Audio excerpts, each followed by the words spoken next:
Insulin resistance মানে কি? কোষে জায়গা নাই।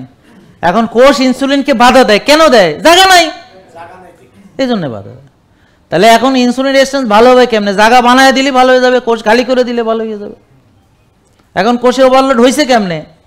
চর্বি জমা, তাহলে চর্বি বার্ন করলে ভালো হয়ে যাবে।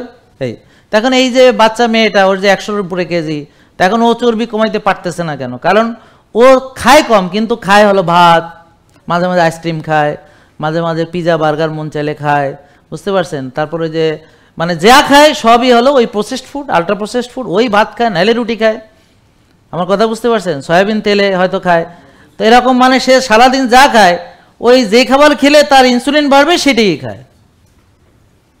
এছাড়া রাত জাগা, আর এছাড়া অলস লাগে, তো ব্যায়াম করা তো আর হয়ে ওঠে না, কষ্ট লাগে, বুঝতে পারছেন?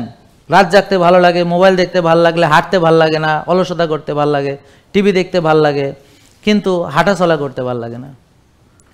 রাতে ঘুম আসে না, রাত জাগতে ভালো লাগে, তো সকালে উঠতে ভালো লাগে না, বুঝলেন? তো এখন তো আর এ কীভাবে ভালো হবে? বুঝছেন কথা? তাইলে এখন আমাকে ইনসুলিন না কমালে কোষ খালি হবে না, আর কোষ খালি না হলে ইনসুলিন রেজিস্ট্যান্স ভালো হবে না। তা আমরা যদি বারবার চিনি খাই, তাহলে কি ইনসুলিন রেজিস্ট্যান্স ভালো হবে নাকি বাড়বে? তা এখন ধরেন আপনার যে ইনসুলিন রেজিস্ট্যান্স হয়েছে আপনি তো জানেনই না, কিভাবে জানবেন? আপনারা জীবনে কোনোদিন এই টেস্ট করাইছেন? কোনো ডাক্তার বলছে? জীবনেও না।